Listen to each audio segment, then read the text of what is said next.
Thank you. Hopefully everyone can hear me. Just like to thank the organizers for inviting me to speak today, and thanks for everyone to coming. It's really nice to have such a good turnout, especially a local community. All the talks have been super interesting, and I'm really happy to have the opportunity to present what us at Circio are doing upstairs in Novum Labs. So my name is Eoghan O'Leary, and I'm VP of Research at Circio. And today I'll talk to you a bit about our CircVec technology, which is a novel circular RNA expression platform that we believe can enhance current generations of cell and gene therapies and kind of boost the clinical benefit that these therapies can have. And to just briefly introduce what CircVec is, so CircVec is a DNA vector or a DNA cassette that we have kind of designed that will then produce a circular RNA intermediate instead of a conventional linear mRNA intermediate. And this circular RNA can then be engineered to be translated to express a protein of interest. And we typically look at different therapeutic proteins, but it's quite flexible which proteins we can express. So we've done secreted proteins, enzymes, antibodies. So it's quite a rare variety. So we believe our cassette is quite flexible for the treatment of different indications due to the flexibility of what we can encode from our CircVec technology. But we're quite different from conventional circular RNA companies that are out, wherein the product we're actually developing is a DNA vector. So the cassette can then be introduced into either non-viral vectors, such as plasmid or nanoplasmid DNAs, as well as viral vectors, such as adenoviruses or AAV viruses. And I will get back to this in a bit more later on. But why did we choose to work with a circular RNA over a conventional mRNA that's used so widely across all gene and cell therapies? And the main reason is due to this inherent stability of a circular RNA. So circular RNA get their name through their circular structure, and this kind of prevents them from being degraded by specific RNA nucleases in the cell. So this is represented here by these Pac-Mans that kind of target the free ends of conventional linear RNAs. So they attack both the 3' and 5' ends and kind of degrade these quite rapidly. So there's a much more rapid turnover of mRNA in the cell. The circRNA, however, lacks these free ends that prevents them from being recognized by exonucleases. And this confers them with much greater stability in the cell. And this stability can then be translated into increased or more durable protein expression. So we see much longer expression from much longer expression of the protein from a single circRNA than you would for an mRNA due to this resistance. But maybe even more important in terms of gene therapy is that the stability of the circRNA allows it to accumulate to a much higher level in the cell. So there's much less turnover, so the circRNAs accumulate over time, and as they accumulate, they produce much greater level of protein. So this kind of gives you much more protein expression from a single DNA vector if you use a circRNA intermediate than if you use a conventional mRNA intermediate. And just before I kind of introduce more of the design of our CircVec technology, so circular RNAs are actually naturally occurring molecules. So everyone here has circular RNAs all over their body, and they show very different expression patterns in different tissues, with the brain actually being the tissue with the highest level of circRNA expression in the body. So what we kind of initially did was we designed our CircVec cassette, which is a promoter with these flanking elements. They're in the white boxes, which are termed inverted repeats. And then we have conventional splice sites that we've taken from nature. And then what you do is you put whatever protein or gene or enzyme that you want to circularize, you put the sequence of that in between this circular RNA cassette. The inverted repeats will then splice together and form a reaction known as backsplicing, and this will generate your circular RNA structure. And typically, circular RNAs are considered non-coding molecules naturally. So what we've done is we've actually engineered them by introducing an IRES element, so an internal ribosome entry site represented here as the yellow box in the circRNA, and this then allows cap-independent translation to produce the protein of interest. So over the past 3 years at Circio, we've been really focused on optimizing this CircVec cassette. So our CircVec 1 design was basically, we looked at the most highly expressed circRNAs in the body, we took the flanking regions of these and incorporated them into our DNA expression cassette. Our CircVec2 design was mainly involved optimizing the iris.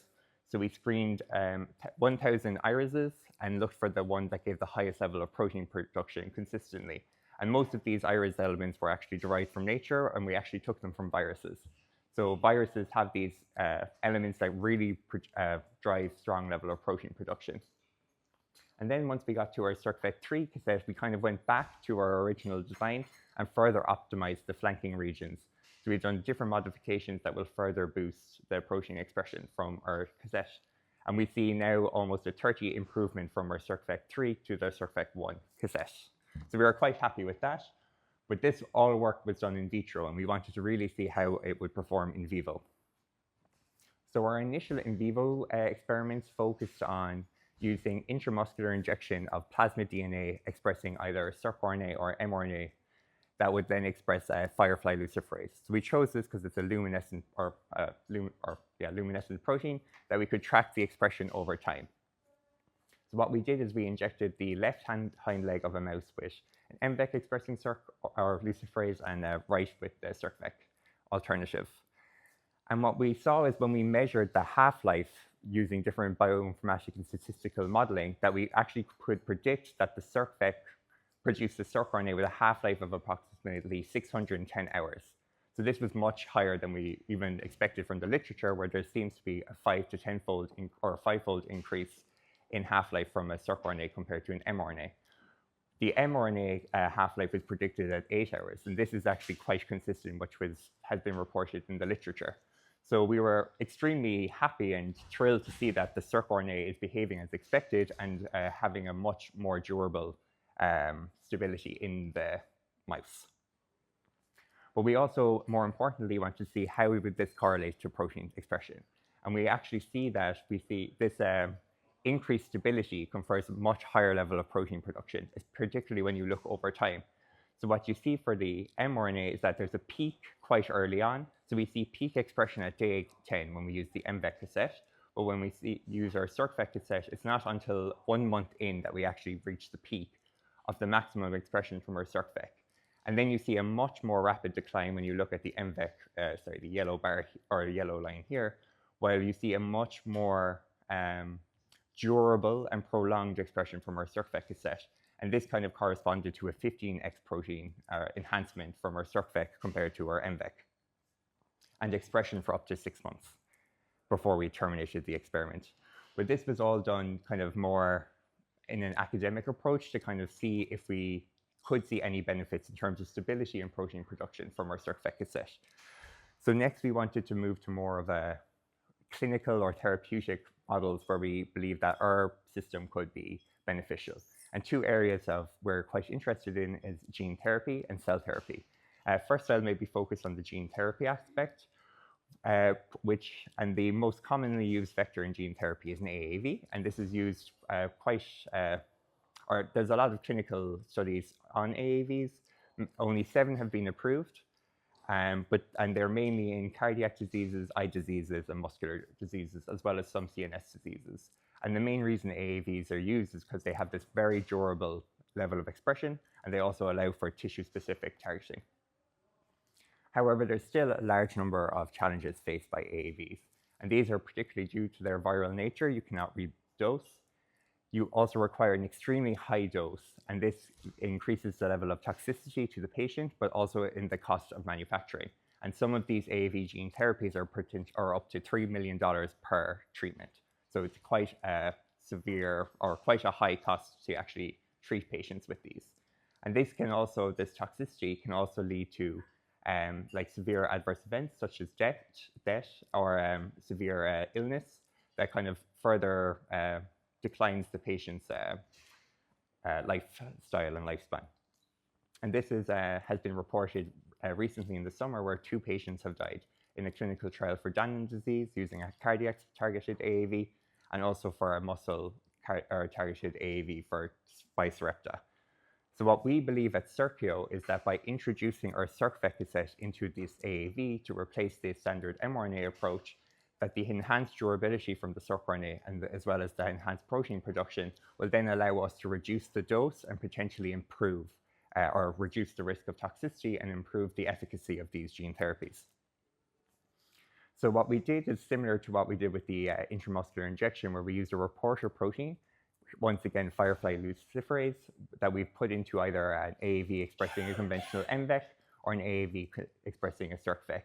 And here we were particularly interested in the heart, so we used a heart targeting AAV, AAV9 in this case, and we used a heart-specific promoter to try to restrict as much of their expression as possible to the heart. And what we saw when we looked at the whole body, the luminescence, we see almost a 32-fold increase in expression from our circVec cassette compared to the conventional mRNA expression cassette. And what's maybe even more striking is that you can see a really strong signal emanating from the heart of the mice. So what we really wanted to do is, if we focus in on this area, to see what's the specific benefit of circVec in the heart, the tissue that we're most interested in. And when we look at this, so what we did is we kind of mapped how the luminescence expression signal from the head of the mouse to the tail of the mouse. And what we saw, there was a very clear peak of expression from circVec in the heart-specific region. And this, when we looked at this specific luminescence signal and quantified it, it actually corresponded to a 40x improvement in the heart. And then we confirmed this by doing ex vivo analysis. So we terminated the mice at day 71. We collected the hearts, and then we did ex vivo luminescence analysis. And here we see a similar pattern where there's a 35x improvement specifically in the heart when we use our circVec cassette. So we find this extremely promising, and one area we're really interested in further developing in Circio is developing a cardiac-specific AAV program, potentially for Danon disease or where patients have a missing protein, and we believe that using a circVec to replace this missing protein, we can reduce the dose and while still getting a very good clinical outcome. But we also see benefit in other tissues. So another tissue we've looked at recently is in the eye, and just to be aware, this is kind of an earlier generation of a circVec. So it's the generation 2 instead of the generation 3 that we use for our cardiac program. But once again, when we compared the expression in mice that were injected either with an MVEC or circVec cassette, we see an increased benefit from our circVec cassette. So there's much higher, in this case, 7x improvement at, after 10 weeks when we used our circVec system. So that kind of brings me to kind of where we are really in the gene therapy focus, that we're mainly seen a benefit when using AAVs. In this case, we've also seen a benefit in other tissues as well, where there are tissues with their most promising benefits so far have been both cardiac and eye. But another area of interest is in cell therapy. So as many probably know, in vivo CAR T is becoming a very popular area of research. And here it's mainly focused on using LNPs to deliver either an mRNA or DNA or circular RNA to encode a CAR construct. And this is done by using LNPs to deliver whatever payload or mode of delivery you're interested in. And so at Circio, what we did is we've formulated either an MVEC or circVec, once again encoding the firefly luciferase, and we injected these IV into mice. And then we tracked the expression over time, and we also looked at the biodistribution. So here, just to know that the LNPs are actually untargeted LNPs developed by a collaborator of ours, which should show high tropism to the liver. When we look at our MVEC LNP, we see that the majority of the signal is emanating from the liver. We see the peak of expression at day 2, and the expression kind of drops to background after 2 weeks. However, our circVec actually showed almost a very different biodistribution. At day 2, we see absolutely no expression in the liver. And this was actually very worrying to us when we originally saw the data. We thought, oh, the circVec did not work at all. But we continued the experiment anyway in hopes that we might see some accumulation of a signal. But what was most interesting is that we do begin to see signal after about 3 weeks, around day 21, but this signal is actually localized to the spleen.